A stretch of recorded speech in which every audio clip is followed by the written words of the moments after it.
الذين صبروا وعلى ربهم يتوكلون وكأين من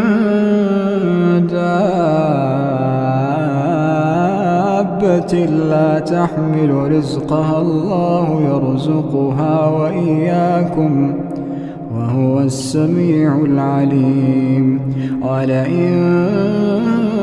سألتهم من خلق السماوات والأرض وسخر الشمس والقمر ليقولن الله فأنى يؤفكون الله يبسط الرزق لمن يشاء من عباده ويقدر له إن الله بكل شيء عليم.